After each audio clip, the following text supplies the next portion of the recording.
3 years ago, a crash stole my legs, my independence, and nearly my will to live. But it gave me something I never expected in a way that shattered my world. Doctors called me lucky. Lucky the semi-truck didn't crush me entirely. Lucky my spine wasn't severed. Lucky my son Ethan wasn't in the car that night. Lucky, they said. A hollow word for a woman who can't walk 10 steps without searing pain. Our modest home in Boise, Idaho once felt too big when Ethan was in school. Now it's a cramped cage, walls closing in with every labored step. Ethan's everywhere, cooking, fluffing pillows, carrying me to the bathroom when my muscles scream. My boy grown into a man at 20, all because I had him at 17.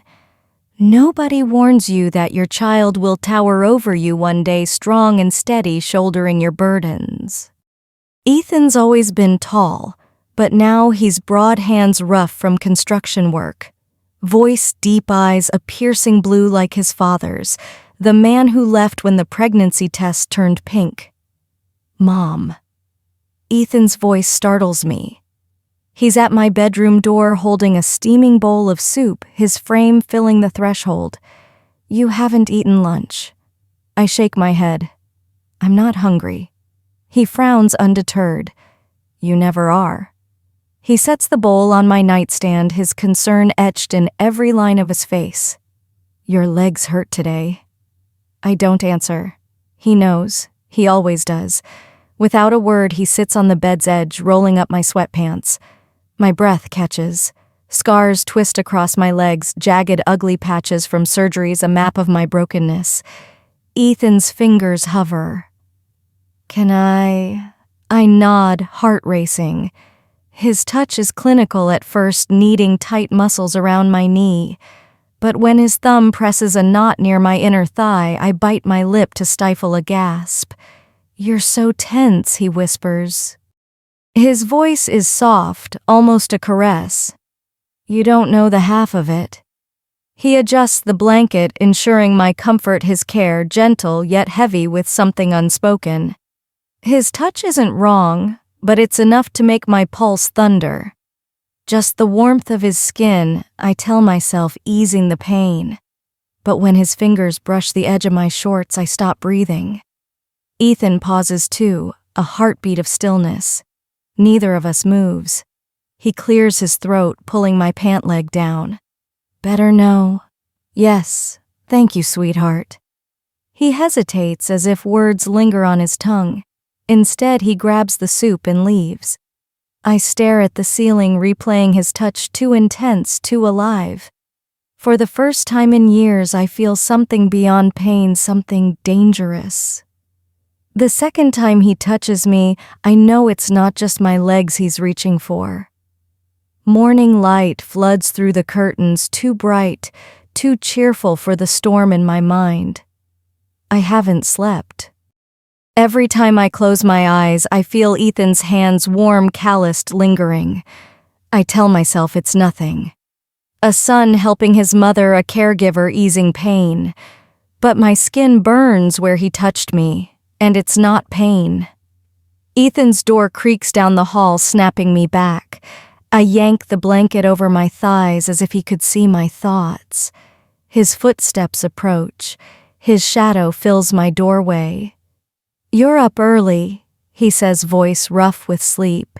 He's shirtless, sweatpants low on his hips, a tattoo curling across his ribs inked last year without my permission. I try to look away. Can't sleep. Bad night. He nods, sighing, and steps in, sitting beside me. Without asking, he pulls the blanket aside, hands on my bare calf. I flinch. Sorry, he mutters. Cold hands. But it's not the cold. It's the way his fingers press into my skin, slow, deliberate, like he's memorizing me. You're tight everywhere, he murmurs, voice lower than usual. I swallow hard. Last night I could pretend it was an accident. But now, in daylight, there's no denying how he needs my muscles focused yet tender, or how his palm slides behind my thigh. Relax, Emma, he says, voice like a command. You need to let your body rest. I'm not fighting the massage. I'm fighting my body's response. My breath hitches as his fingers graze my short's edge. My stomach knots when I catch him looking at me not like a son, but a man. A knock at the door shatters the moment. Ethan pulls back, startled. You expecting someone? No. He stands, muscles flexing as he stretches. I'll get it. My skin still tingles where he touched me. Voices drift from the living room, Mrs. Larson, our nosy neighbor, offering to grab groceries. Ethan's polite refusal, the door shutting. He returns, expression unreadable. Thinks she suspects. My heart stops. Suspects what? He smirks. That we never returned her casserole dish last month. I force a laugh, hands trembling, thinking he meant us. That night, rain lashes the windows, a storm knocking out the power. The house plunges into darkness. Ethan lights candles, their flickering glow dancing across his sharp features. He sits beside me on the couch, close enough for his warmth to seep into me. You cold? He asks. Don't lie. I'm not, but he drapes a blanket over us. Our legs brush beneath it. Neither of us pulls away. Wind howls outside a branch, scraping the roof like claws.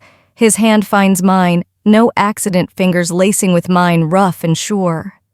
I should pull back. I don't. In the candlelight, his blue eyes darken, a warning, a question, a plea. Power surges back, flooding the room with light. We break apart like we've been burned, but the current between us hums. One kiss would have broken us, turned us into something we shouldn't be. The power outage changes everything. For 3 days, Ethan and I orbit each other like strangers, polite, careful, ravenous.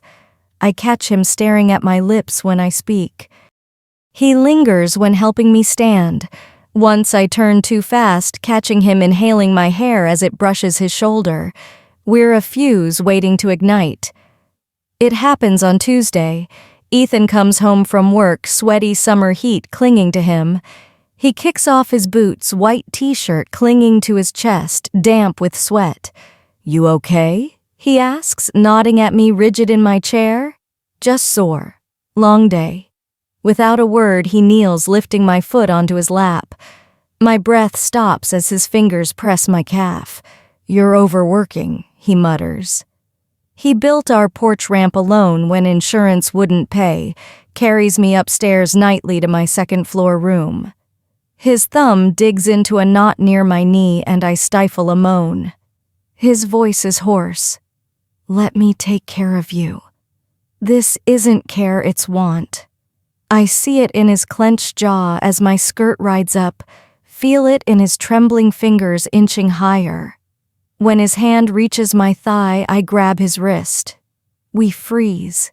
His pulse pounds under my fingers.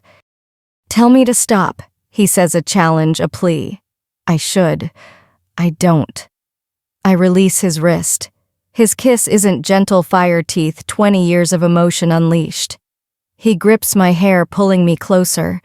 We cling to each other, gratitude and survival pouring out the only way we know to breathe. I gasp, fingers digging into his shoulders. We can't. We already have. He nips my lip, sending a jolt between my legs. Feel that's us. God help me, I do. His body presses into mine, my back arching like a flower chasing sun. It's wrong. So wrong. But as his tongue meets mine, all I want is more. We don't make it to the bedroom. Ethan pins me to the couch, hips grinding as I claw his shirt. Fabric tears at the collar. Neither of us cares. Look at me, he growls. His eyes break me, not just desire, but love. The kind that shatters bones, leaves scars. Afterward, we lie still, reality creeping in. Ethan traces circles on my bare shoulder. You okay? No. Yes. He knows I'm lying just as I know he's not sorry. His voice is barely audible. I've wanted you since I was 16. My heart sinks. This wasn't a mistake, it was inevitable. Silence speaks louder than words. Morning comes too bright, too harsh. I wake before Ethan, the weight of our actions a physical ache. The sheets smell of him sweat sawdust, undeniably male. My son, my strength, the one who stayed when no one else did. God, what have we done? He finds me in the kitchen staring at the coffee maker. Hey, he murmurs, voice rough. I can't look at him, can't bear the tenderness in his eyes, a tenderness that shouldn't exist. Mom, he says, hand on my shoulder, warm, familiar, wrong. I flinch. Pain flashes across his face, sharper than any knife. We spend the day circling each other like distant planets. He tries catching my eye fingers, brushing mine when passing a glass.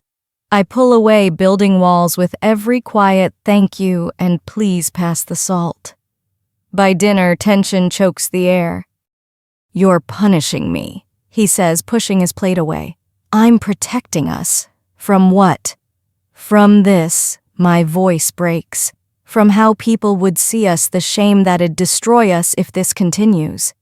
His jaw tightens. I'm not ashamed. You will be. That night, I hear him pace his room floorboards, creaking under his weight. Each step echoes through thin walls. Then silence. My door opens. Moonlight spills across my bed as he stands there, shirtless, chest heaving. I can't pretend, he says, voice raw. Not with you. My resolve crumbles, I can't either. No words as he crosses the room. None needed. Every touch, every glance, every ragged breath says what words can't. This is our undoing, and we dive in. A year later, neighbors still praise our closeness. Mrs. Thompson at the grocery store says what a devoted son Ethan is, always caring for his mother. I smile politely, adjusting the bracelet he gave me, a reminder of our unbreakable bond. Why would a single mom remarry? Right? Ethan's fingers lace with mine as we head to the car. No one looks twice, no one knows. And that's exactly how we want it.